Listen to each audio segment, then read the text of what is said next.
evening. You're watching the main news on HKIBC. I'm Maisy Mok. Here's a look at tonight's top stories. U.S. Commerce Secretary stresses the importance of a stable Sino-US relationship as she begins four-day visit of China. Taiwanese leadership race heats up, with billionaire businessman Terry Gou joining the fray.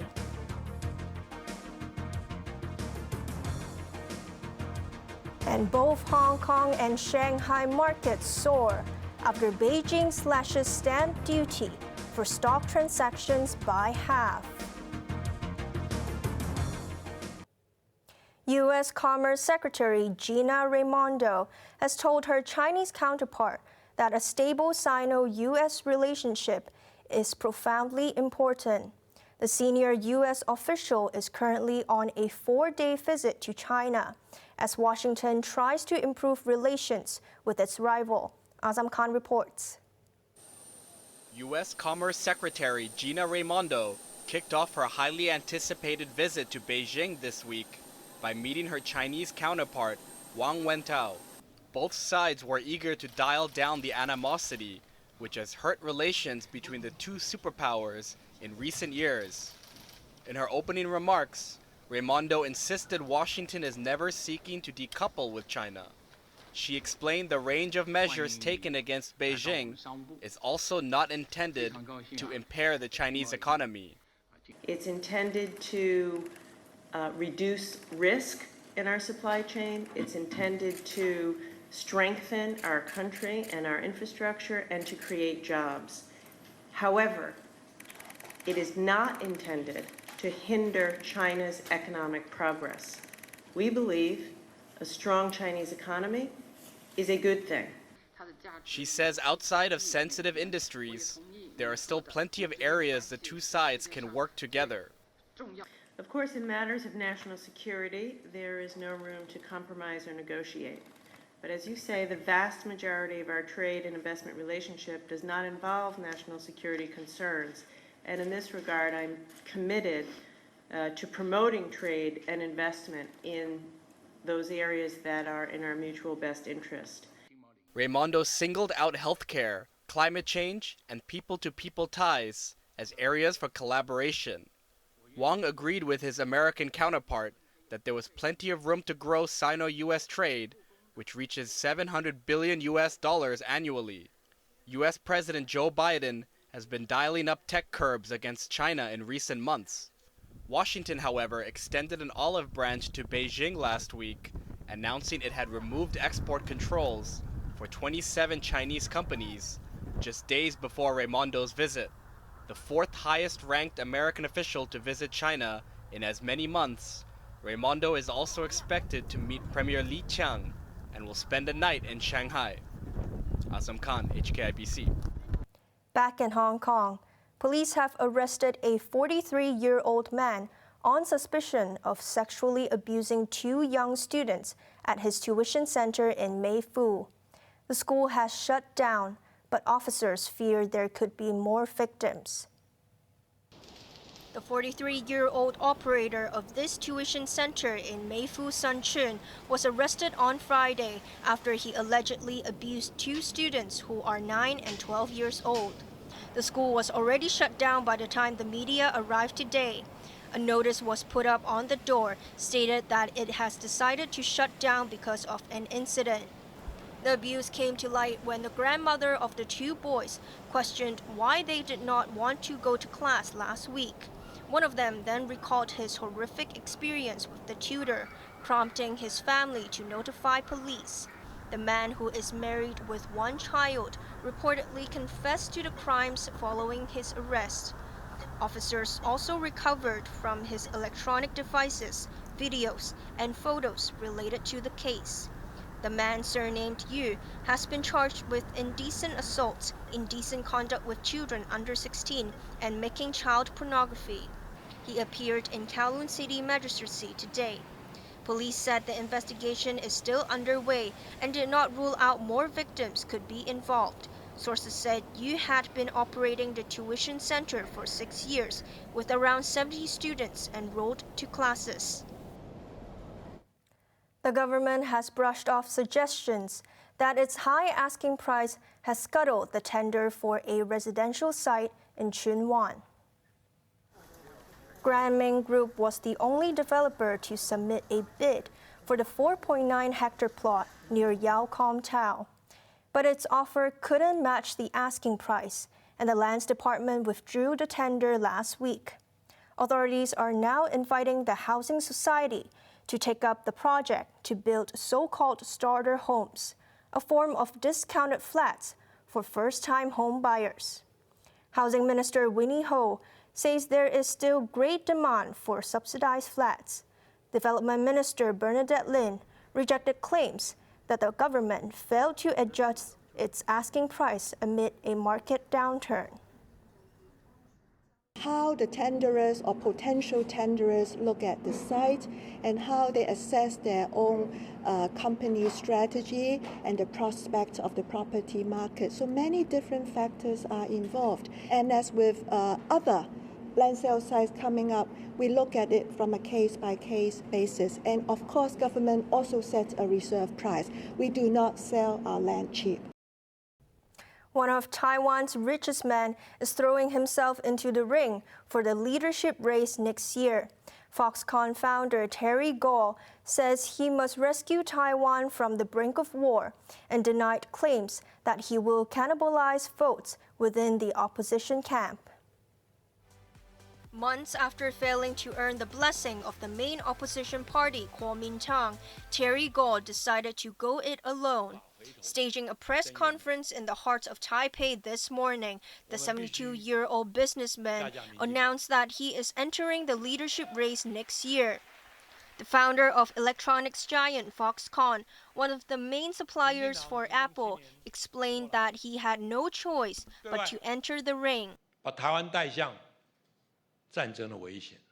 Gou slammed the governing Democratic Progressive Party, or DPP, for bringing Taiwan to the edge of war, and vowed not to turn the straits into the next Ukraine. The billionaire, who operates a number of mega factories in China, insisted he has never been controlled by the Communist Party. While Gou made it his priority to topple the DPP, analysts believe he will actually complicate matters within the opposition camp. Apart from Hou Yu-yi, the former police chief endorsed by Kuomintang, Gou could also snatch votes away from former Taipei Mayor Ko Wen-je. Any of those scenarios is set to benefit DPP candidate William Lai, who remains the front-runner according to opinion polls. In response, Gou vowed to unite the opposition camp by sitting down with Ho and Ko for talks. But his call to make peace got off to a bad start, with Kuomintang spokesman Lin Kuan-yu saying it was extremely regrettable that Gou walked back on his previous promise to support Ho. Before Gou can officially declare himself a candidate, he must first earn around 1.5% or 290,000 of nominations from eligible voters in the coming months.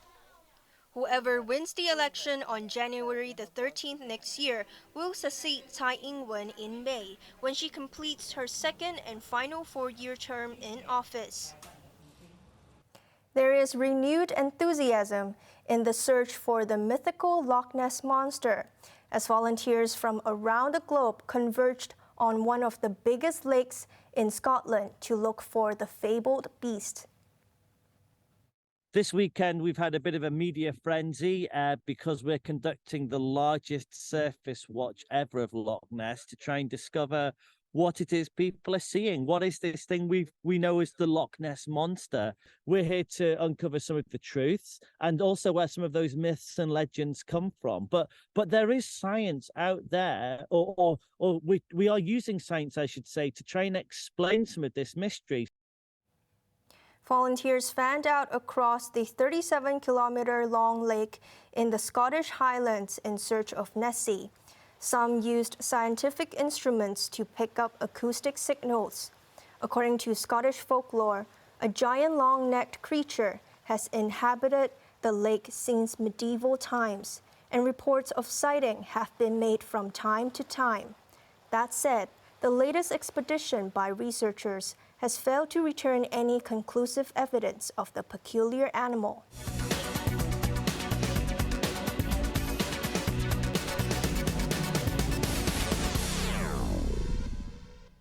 Investors in Hong Kong and Shanghai rejoiced after Beijing slashes the stamp duty on equity transactions by half to boost liquidity in financial markets.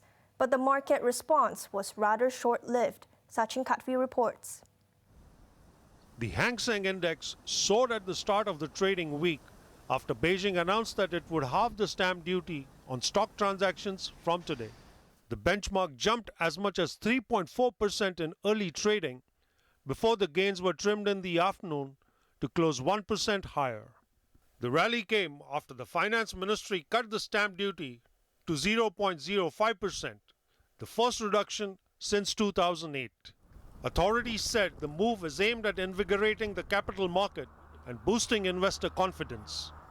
Mainland markets also welcomed the measure, with the Shanghai Composite Index appreciating 200 points at the opening bell.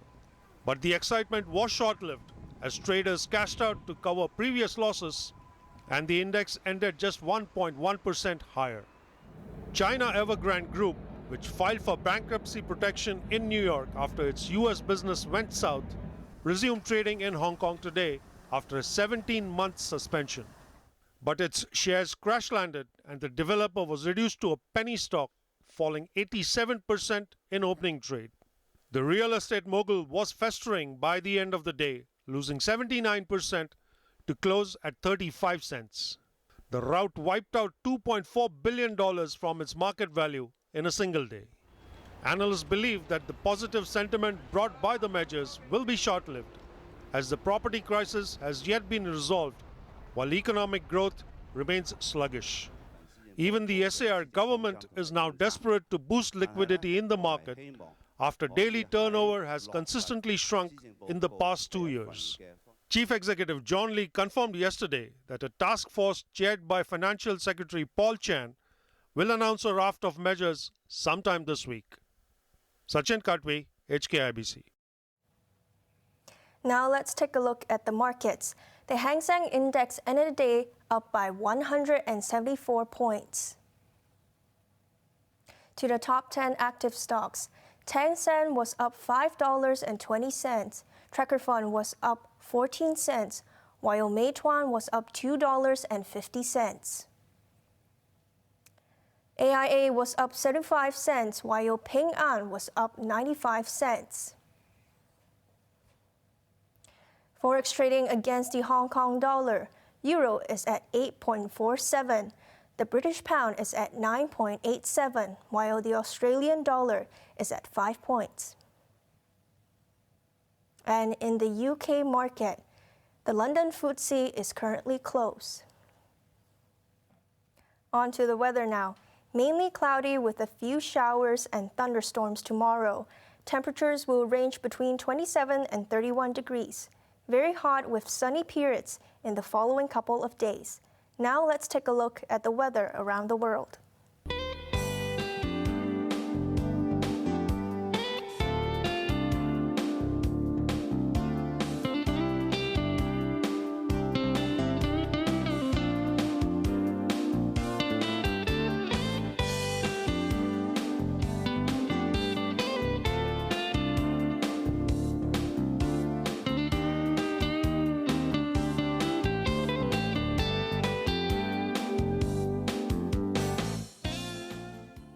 That's our main news for Monday night.